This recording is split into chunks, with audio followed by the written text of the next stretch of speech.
I've just completed 30 days of yoga.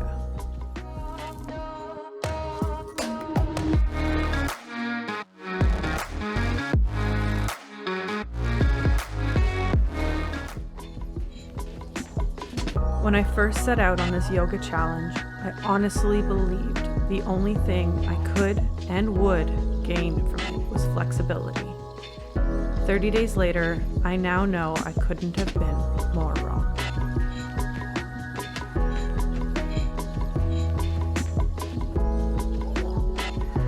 In my first few sessions, it was painfully obvious that I was in over my head.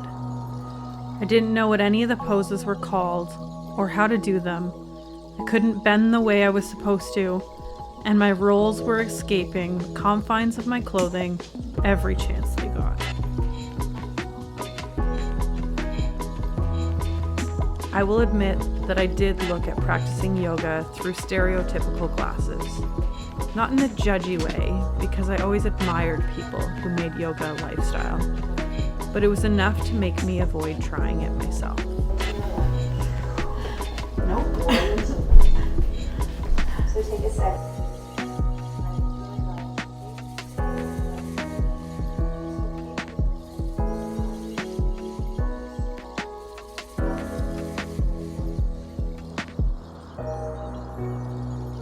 I thought you had to be either thin or flexible or super spiritual or be complete health nut, and I never fully fit into any of those boxes.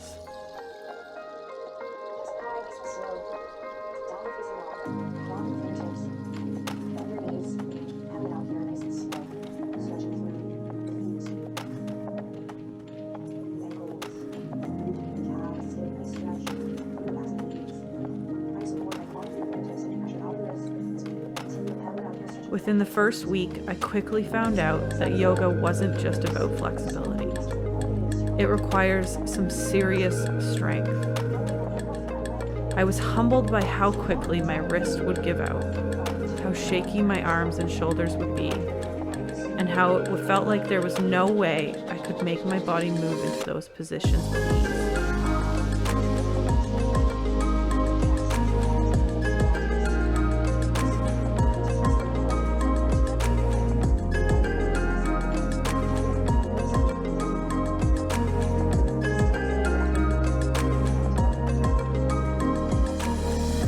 If I hadn't told myself I was committed to 30 days, there was a chance these weaknesses would have been enough for me to throw in the towel. But with a bit of luck on my side and determination for this to be the year of the bloom, I made sure to keep that promise to myself, and I kept going. I never could have guessed what was waiting for me in just 30 short days.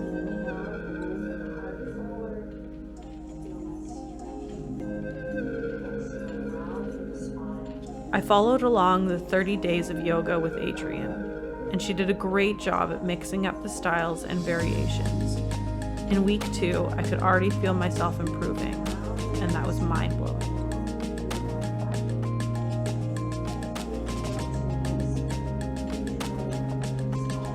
I was still struggling with names and positions and constantly needed to check the TV for reference, but more and more was becoming familiar.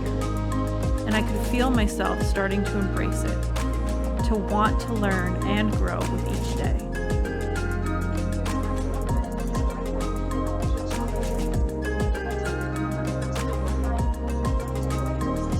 But it was in week 3 that things off the mat really started to surface. People always talk about taking yoga off the mat with you throughout the day, and it seems so cliche. But I understand it now. I was seeing improvements in my everyday life because I was practicing yoga daily. Things like improved posture, less stress, and greater muscle mobility. Two major changes that I would have never expected yoga to help came in the form of helping me fall asleep quicker. I'm horrible for clenching my jaw, especially when trying to fall asleep. And because I wear a retainer, I know, sexy, right? I would also push my tongue up into my retainer. Since practicing yoga and learning to breathe and release tension, I'm now noticing I'm clenching and holding that tension at night far less, which has helped me get to sleep much quicker.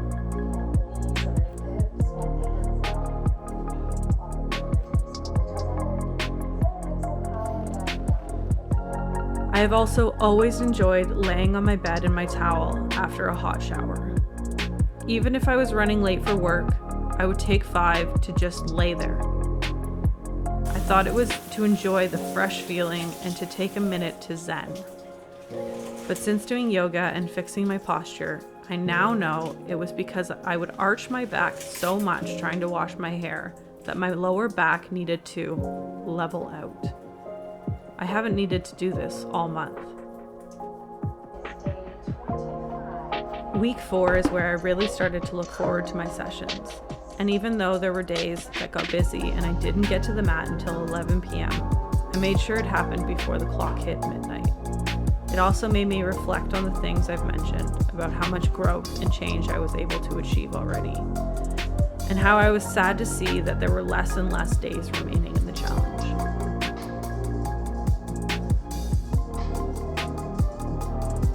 On day 30, which for me was day 31, Adrienne takes her microphone off and does the whole session in silence. I set up the TV on the wall, but also my phone on the ground, so that I could peek at what set of moves she was going for. And I was blown away by how good it felt to move through the movements almost on my own.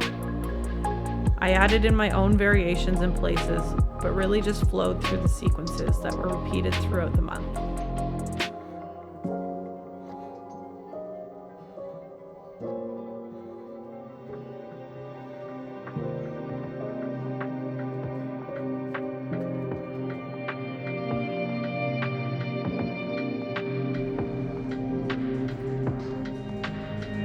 When the session came to a close, I found myself become very emotional. My eyes welled up with tears, and it just felt so powerful and moving.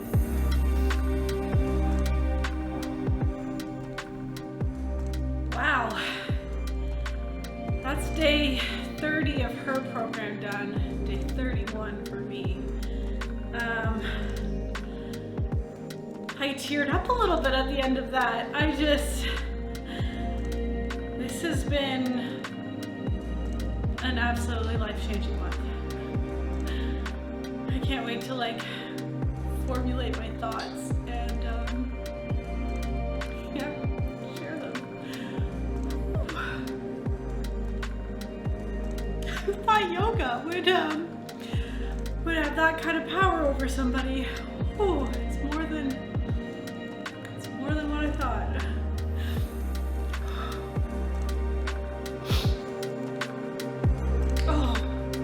It was in this moment I knew I wasn't walking away from yoga now that the challenge was over. How could I? In just 1 month, I could already see and feel a major shift in my life. Yoga did, yes, improve my flexibility, but more so, it improved my mood, my anxiety, my stress, my tension, my posture, my strength, my breathing, and so much more.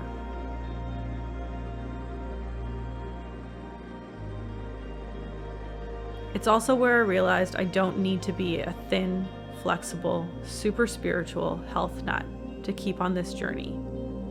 Because if yoga can truly bring me this much change in such a short time, I can't wait to see what it can do long term.